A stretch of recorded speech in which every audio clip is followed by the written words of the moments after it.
Assalamualaikum warahmatullahi wabarakatuh. Nama saya Silvi Ranggayoni dengan NIM 1906021117 dengan mata kuliah Asuransi Syariah. Baiklah, di sini saya akan menjelaskan konsep akad muamalah pada asuransi syariah. Asuransi pada awalnya adalah suatu kelompok yang bertujuan membentuk arisan untuk meringkas beban keuangan individu dan menghindari kesulitan pembiayaan. Secara umum, konsep asuransi merupakan persiapan yang dibuat oleh sekelompok orang yang masing-masing menghadapi kerugian kecil sebagai suatu yang tidak dapat diduga. Apabila kerugian itu menimpa salah satu dari mereka yang menjadi anggota perkumpulan itu, maka kerugian itu akan ditanggung bersama oleh mereka. Asuransi adalah suatu perjanjian dengan nama seorang penanggung mengikatkan diri pada tertanggung dengan menerima suatu premi untuk memberikan penggantian kepada tertanggung karena suatu kerugian, kerusakan, atau kehilangan keuntungan yang mungkin akan diderita karena suatu peristiwa yang tidak tentu. Dasar asuransi sendiri adalah kepercayaan masyarakat, terutama kemampuan perusahaan untuk memenuhi kewajiban tepat waktu. Perusahaan asuransi perlu memperhatikan sistem dan periode pembayaran atau klaim karena masalah pengeluaran bukanlah hal yang sederhana. Karena jika perusahaan tidak memperhatikan hal ini, perusahaan akan mengalami pengeluaran kas yang percuma atau kemungkinan terjadinya penyelewengan dalam pengeluaran kas yang tentunya akan berdampak negatif bagi perusahaan. Dalam hal ini, perusahaan asuransi yang ada perlu meningkatkan efektivitas dan efisiensi perusahaan dalam menjalankan aktivitas perusahaan secara maksimal. Adapun asuransi menurut terminologi sebagaimana yang disebutkan dalam Undang-Undang Nomor 2 Tahun 1992. Asuransi atau pertanggungan adalah perjanjian antara dua pihak atau lebih dengan pihak penanggung mengikat diri pada tertanggung dengan menerima premi asuransi untuk memberikan penggantian pada tertanggung karena kerugian, kerusakan atau kehilangan keuntungan yang diharapkan atau tanggung jawab hukum kepada pihak ketiga yang mungkin akan diderita tertanggung, yaitu timbul dari suatu peristiwa yang tidak pasti atau untuk memberikan suatu pembayaran yang didasarkan atas meninggal atau hidupnya seseorang yang dipertanggungkan. Keberadaan usaha asuransi tidak lepas dari keberadaan usaha asuransi konvensional yang telah ada sejak lama. Sebelum terwujud usaha perusahaan syariah, sudah terdapat berbagai macam perusahaan asuransi konvensional yang telah lama berkembang. Atas dasar keyakinan umat Islam, dunia dan manfaat yang diperoleh melalui konsep asuransi syariah, maka lahirlah berbagai perusahaan asuransi yang menjalankan usaha perasuransian berdasarkan prinsip syariah. Menurut hukum Islam, asuransi diperbolehkan asal praktik yang dilakukan seperti akadnya, pengelolaan dana, investasi dana, kepemilikan dana, unsur preminya, dan hal-hal lain yang berkenaan dengan teknik operasionalnya tetap berlandasan pada Al-Quran dan hadis.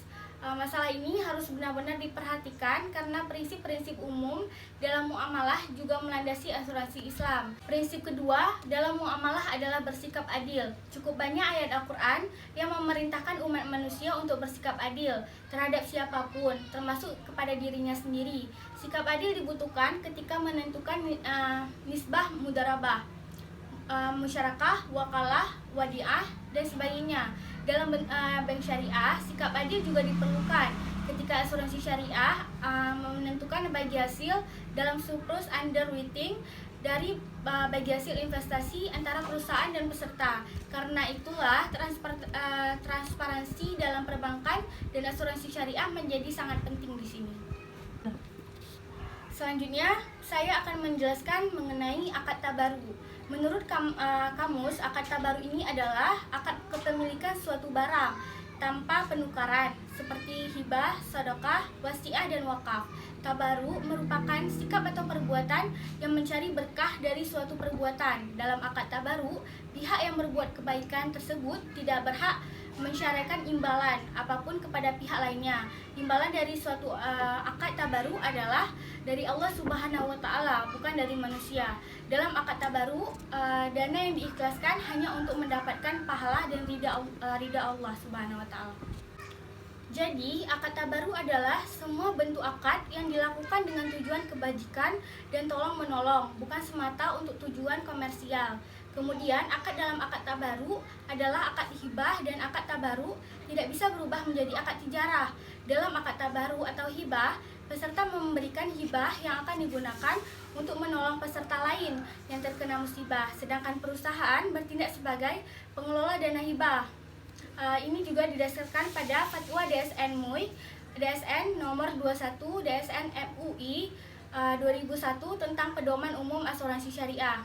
Akad tabaru ini merupakan akad hibah dalam bentuk pemberian dana dari suatu peserta kepada dana tabaru untuk tujuan tolong-menolong di antara para peserta yang tidak bersifat klaim, bukan untuk tujuan komersial. Implementasi akad tabaru di asuransi syariah. Dana tabaru yang diberikan peserta kepada pengelola asuransi syariah harus didasari dengan niat ikhlas yang untuk tolong-menolong tanpa adanya harapan untuk mengharapkan imbalan kecuali ridha Allah Subhanahu wa taala. Karena menurut Yusuf Qardawi dalam bukunya Halal dan Haram dalam Islam, tabaru pada hakikatnya sama dengan hibah. Pihak yang telah memberikan dana tabaru tidak boleh mengambilnya kembali. Sebagian besar jumhur ulama mengharamkan mengambil kembali hibah yang telah diberikan, kecuali hibah seorang bapak kepada anaknya. Adapun pengelolaan dana tabaru yang telah diatur dalam Fatwa DSN MUI, yaitu yang pertama, pengelolaan asuransi dan reasuransi syariah hanya boleh dilakukan oleh suatu lembaga yang berfungsi sebagai pemegang amanah. Yang kedua, pembukuan tabungan dana tabaru harus terpisah sendiri dari dana lainnya.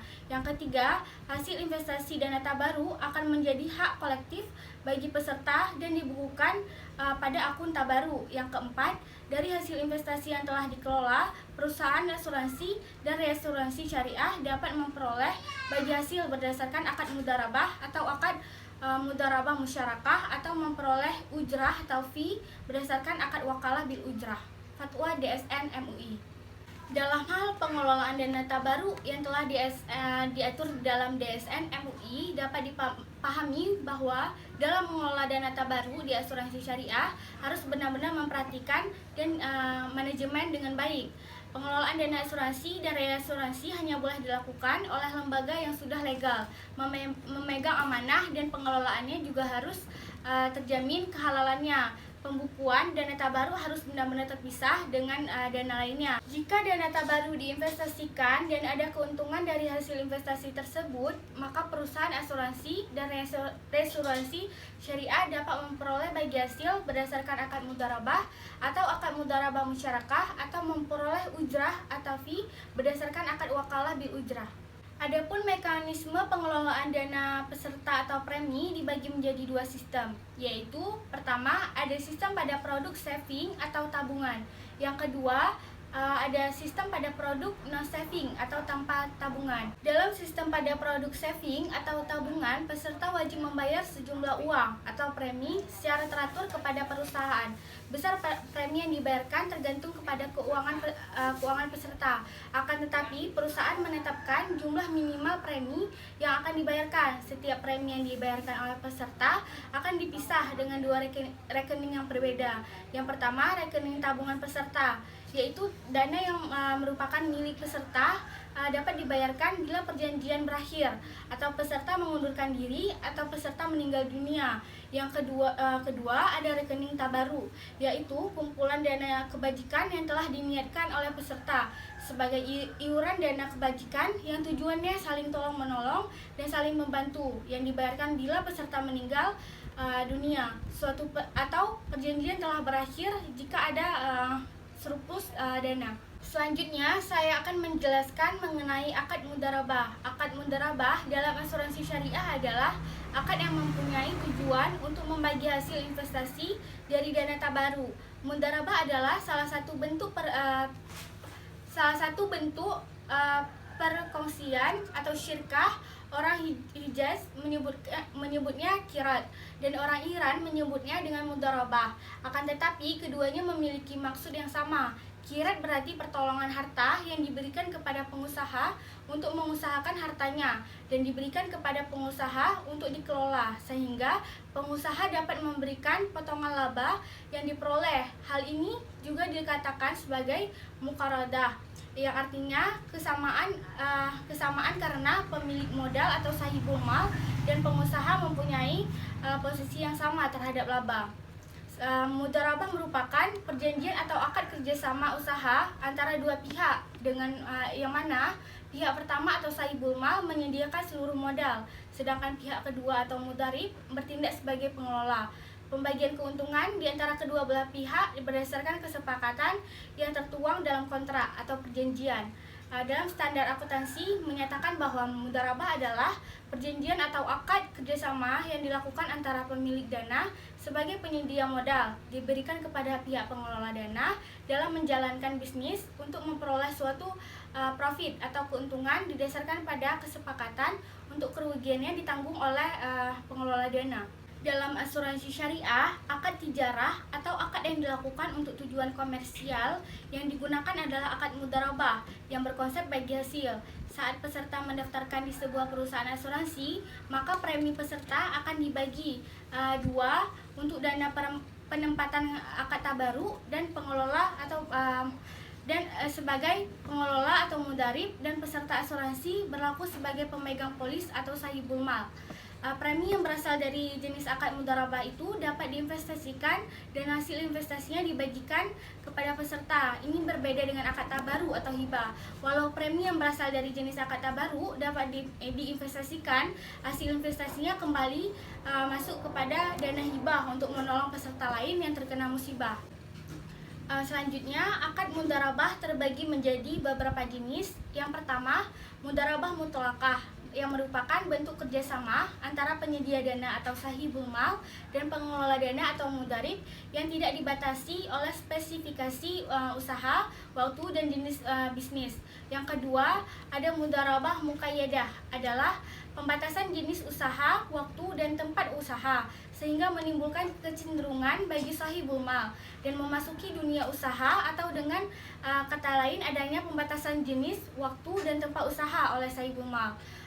Adapun rukun dari mudharabah ini menurut Adirwarman Karim yang menjadi rukun dalam akad mudharabah yaitu adanya para pihak yang melaksanakan akad, objek mudharabah atau modal dan kerja, ijab dan kabul, nisbah keuntungan. Terdapat perbedaan pendapat di antara para ulama terkait rukun mudharabah. Menurut ulama Syafi'i, dalam mudharabah terdapat 6 rukun akad. Yang pertama ada pemilik modal, pengelola, ijab kabul, modal, pekerjaan, dan nisbah. Sedangkan menurut ulama Maliki bahwa rukun mudharabah adalah modal, keuntungan, pihak yang melaksanakan perjanjian, dan adanya bentuk usaha.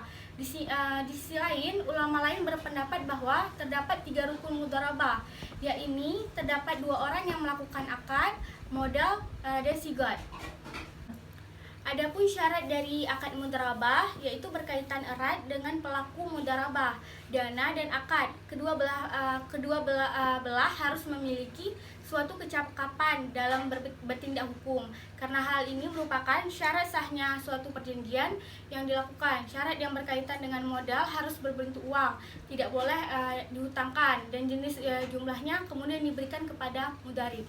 Adapun dalil yang mengharamkan dan yang menghalalkan suatu akad dalam Quran Surah Al-Baqarah ayat 261 yang artinya perumpamaan atau nafkah yang dikeluarkan oleh orang-orang yang menafkahkan hartanya di jalan Allah adalah serupa dengan sebutir benih yang menumbuhkan 7 bulir.